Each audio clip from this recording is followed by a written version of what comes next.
So,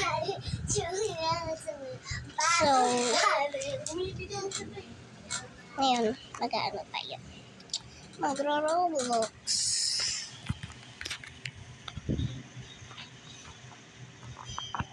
Ayan.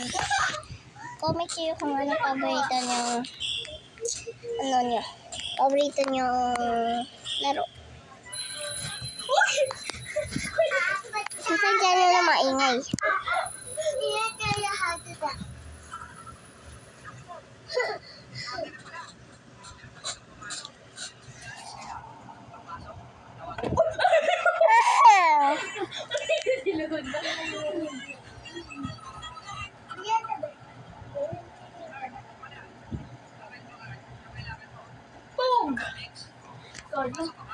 So, lalaroin natin. Eto guys. So, laruin nyo din to kasi ito ang nakakatakot sa buong mundo.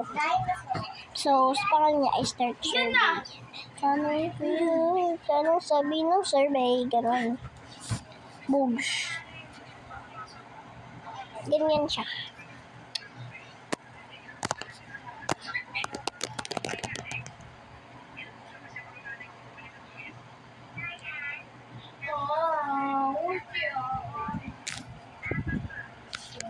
Guys, muna tayo mag-Roblox. Lang.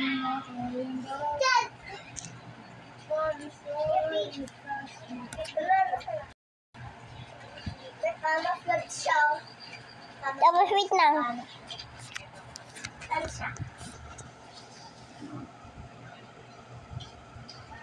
Wait lang guys, papalitan natin itong board.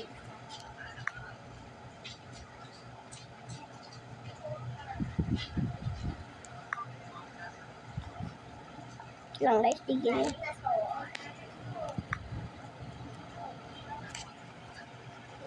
May sabi doon. Ito guys.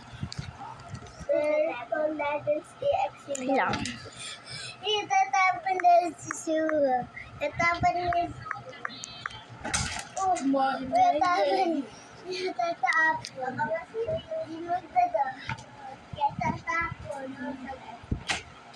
Tapos nila siya ito.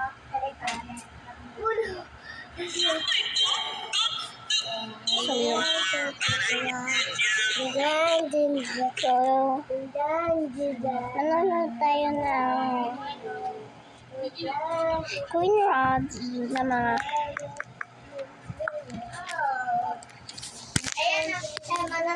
yan.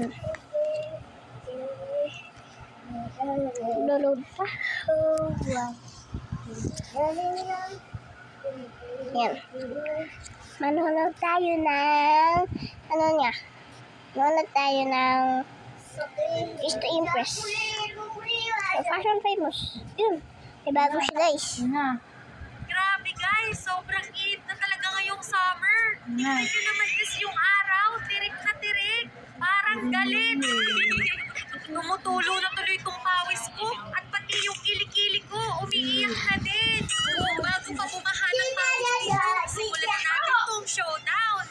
Opo, teka, naging si Queen Ross talaga ako sa Dress to Impress. First time to Sa wakas, mapapalitan ko na din itong damit ko. Ilang years ko na kasi itong suot at hindi ko ito nalalabhan. Kaya medyo maasin yung amoy.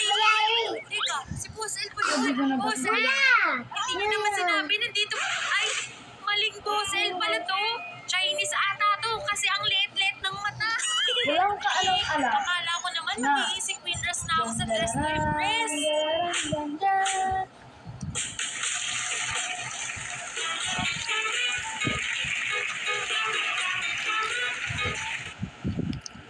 Ito guys, paborito ko itong panorin. Hindi siya kita. Hindi yan guys. Teka. Ito siya guys. Hi guys! Hi babies! My name is Queen Ross, Mini for short. At nandito tayo ngayon ulit sa Dress to Impress. Tingnan nyo itong nasa cheeks ko. Buti pa to, buo yung puso. Pero yung puso ko, broken hearted. Pero bago pa ako maiyak dito, simulan na natin ang laro. Uy, ang team natin ngayon ay si Kuya El. Ang ang suot ni Boss L ay tuxedo. So dapat kulay puti yung loob. Tapos yung bow tie ko dapat kulay itim. At coat trend syempre. Sana bagay to. Naku po, bakit ganito? Nagmukhang batik-batik. Pero mamaya ko naayusin yan. Magme-makeup muna ako. Yung mata naman ni Kuya El kailangan malaki tapos kulay blue. Teka, may ilong ba si Boss El? Sige, lalagyan ko na din para makahinga naman siya. Sa buhok naman, kailangan short hair kasi boy ako eh. At ang trademark niyang buhok na kulay asul. Papalitan ko pala yung damit ko, guys. Yung coat na lang yung isusuot ko tapos magsusuot na lang din ako ng color white na damit sa loob. Ang pangit kasi nung una eh. At syempre, hindi ko pwedeng makalimutan ng pants. Hindi ko magiging kamukha si Play of L kung wala akong suot na pantalon. Ayan, medyo kamukha ko na.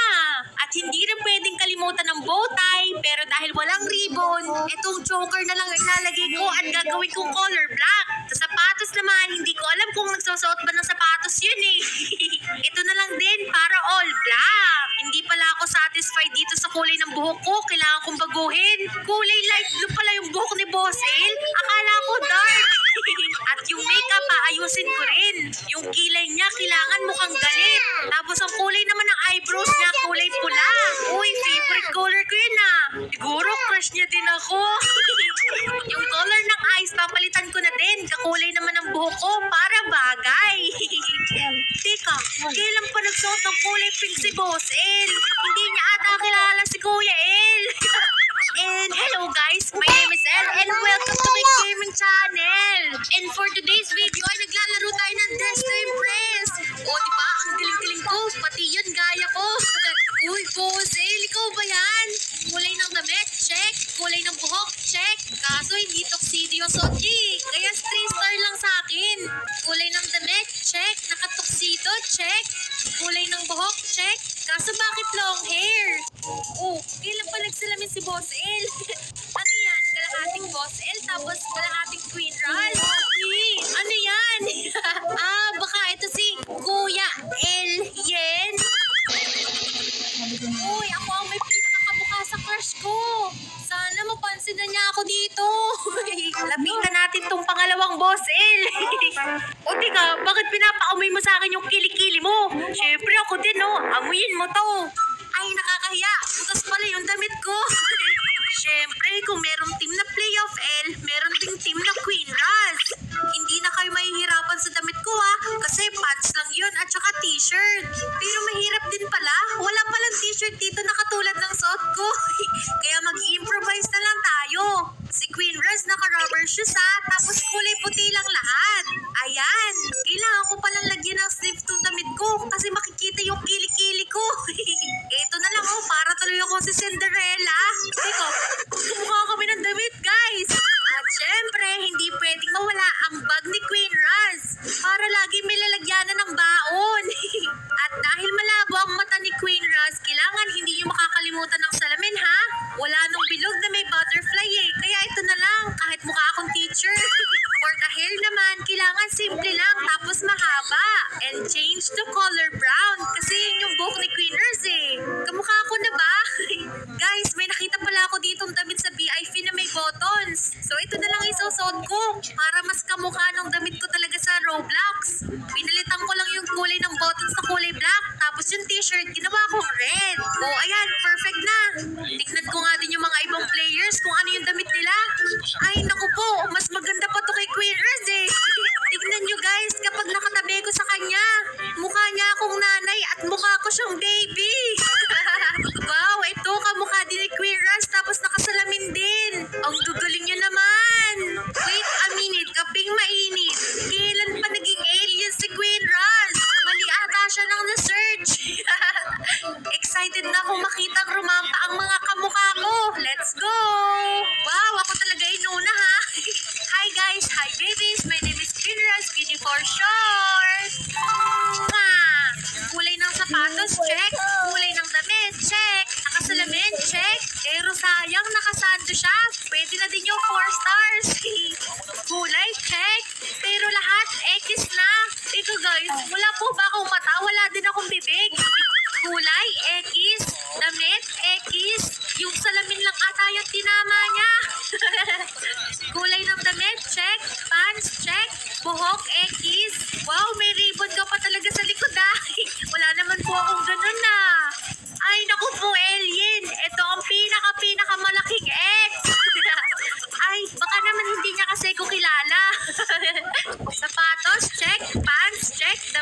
check. Salamin, check. Buhok, check.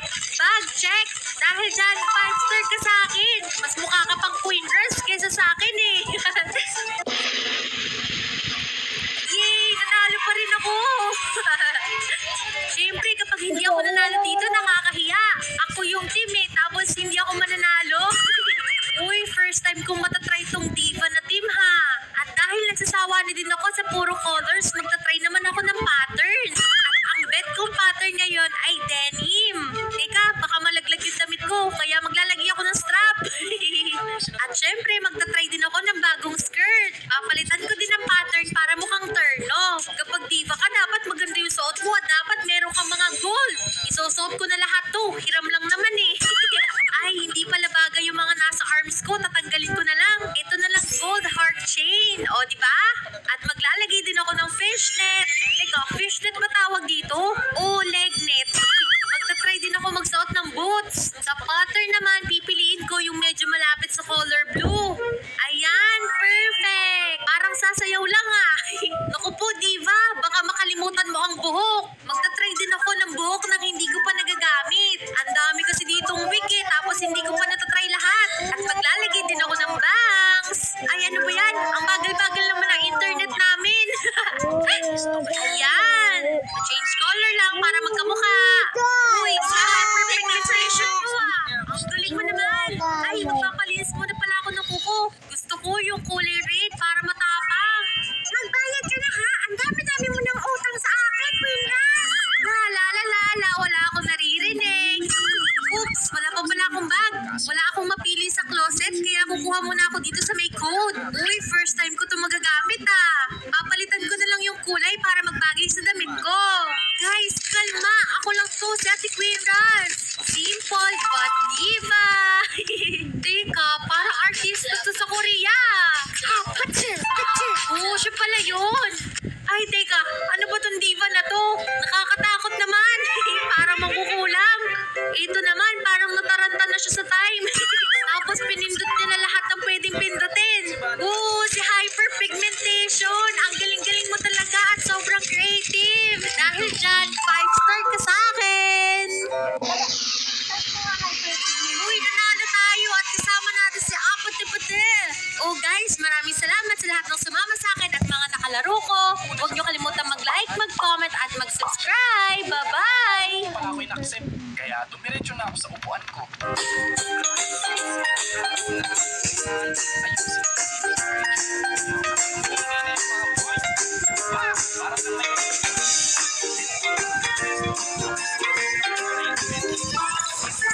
Yung dalawang tropa na hiwalay rin sa akin. Pagka sinuwerte ka nga naman, halos nasa likod ko lang si JK nun. Sobrang na-conscious ako sa bawat kilos at body posture ko habang nagkaklase. Okay, bye-bye na. Kasi nga, nasa likod lang banda si JK. Hi guys! Hi babies! Pero nung break time, tumabi muna ako saglit sa kanya.